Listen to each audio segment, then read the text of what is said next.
how does it work in the UX design business? Because coming from the software and system side, we have worked with the function safety ISO 26262 and the AC classification level, exactly with this mindset that certain systems need to only have the A classification, but the most critical systems have to have the C or D AC level.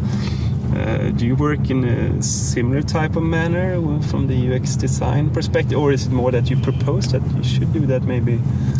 But I would say that we do that, and when it comes to critical things, of course we do careful studies about to see how the human interact in certain contexts and contextual situations. So I would say that is it more that you do even bigger studies in those cases, that you define, okay, those are critical areas, and you do maybe yes, of course, and all the OEMs does it as well, I would say, and sometimes it's quite large simulator studies or natural drive studies where we really look at how the users are using the system and how well they can perform the driving tasks. So often you talk about primary and secondary tasks, and the primary tasks is everything related to the driving, and the secondary tasks is things that isn't so related to the driving, but that you do during drive, like choosing a song in the infotainment system and so on.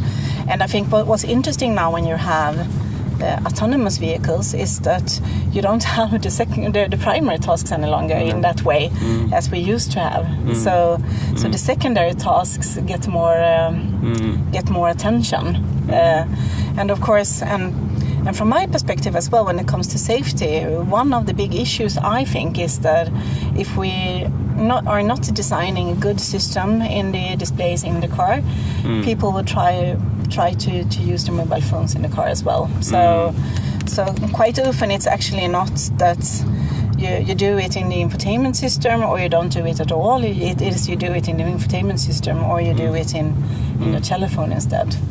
And I think that's getting it the right balance there and make sure that we are designing it so careful but still give the user what it needs. And I think that one of the big issues when it comes to the design of the systems is really the cognitive load, and I know that has been discussed a lot. And when it comes to normal driving, like in level 1 or a 0 car, of course you often test that, like you have the primary tasks and then you do secondary tasks, and you see how it affects the driving,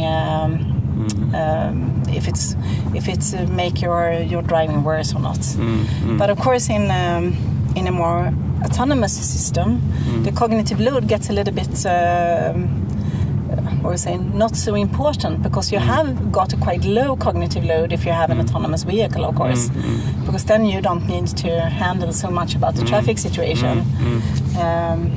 But on the other hand, you have this effect of that sometimes you maybe have too little attention.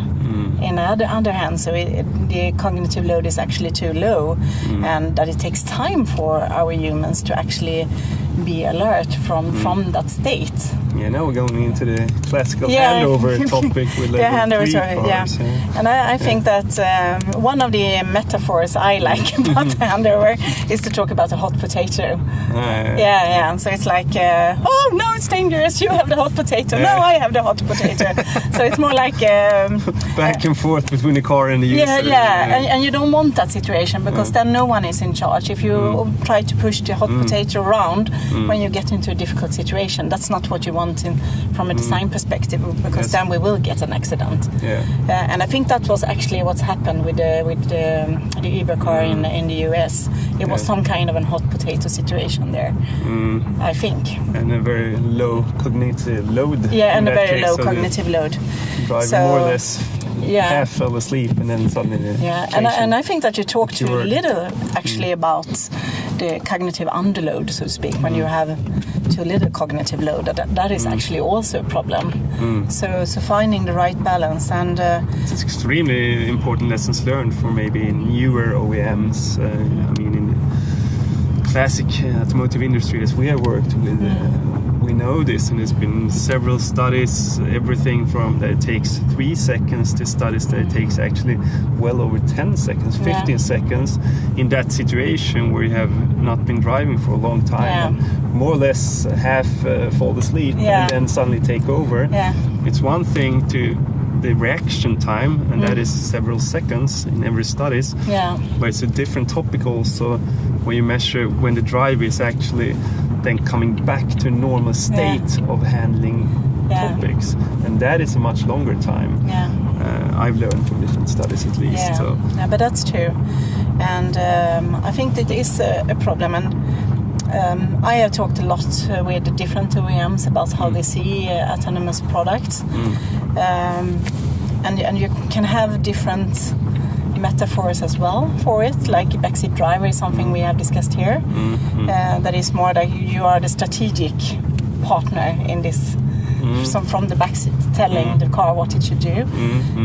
But you have active user, but you have other metaphors that are also used, like seeing it more like a control system, like say for a nuclear plant, where you and then you have another interaction paradigm, and you get another completely different kind of interaction. But I think what you can use from the control room metaphor is actually exactly what we are talking here about, the handover time, because that has been a classic problem with the control room, that you are just a passive. You just passively observe all these values, and you need to understand when you need to do something, and the amount of times that you need to do something is actually so low, so you can work for a couple of months without having to do anything. But then when something happens, you really need to. And the nuclear alarm is striking. So it's actually a problem that has been in other situations before. We are working right now on a project where we actually have been inspired from airplanes, and see when you there are certain things that you never show the pilot during takeoff and landing, for instance, that you suppress some things, and I'm thinking that you could use a little bit of the same model when it comes to cars, that if you can do an assessment of the overall traffic situation, there is things maybe that the system won't let you do, and there are things that you will do during certain context, and I think that is something that is really interesting, I think, to explore. But look to other industries and see how they have solved similar situations, because the autopilot systems for an airplane has been around for many years. I don't know exactly how many, but probably 30, 40 maybe. So there is a lot of knowledge there on how they have solved the interaction, and how they have solved the handover situation as well, when the pilot needs to understand that it needs to go in and do something manually and can't trust the autopilot any longer, and so on. So I think that is something touching we can upon another hot potato in the business, I would say the name autopilot been used from at least some OEMs, and I mean, they've been criticized as well that you use that name, as you said, it's been around for 30 years in airplane industry for a completely new system, and actually then the end users think that this is a full autonomous driving vehicle just because of the name. And I think that the name is okay, but maybe not for a level 2, 3 car. Exactly. So if it would have been a level 4, then it would be okay. But that's another example where I would argue that you have not really did your homework regarding the end user perspective. If you name the function like that, you have not done the study how people will react. We have seen a lot of YouTube videos where people are speaking of back seat, jumping into the back seat and let this level 2 car drive by itself. Yeah. Of course, they think that it's a level 4 car. Yeah. Otherwise, they would not do that if not suicidal. Yeah. So that's another point with having the end user perspective. And I think that for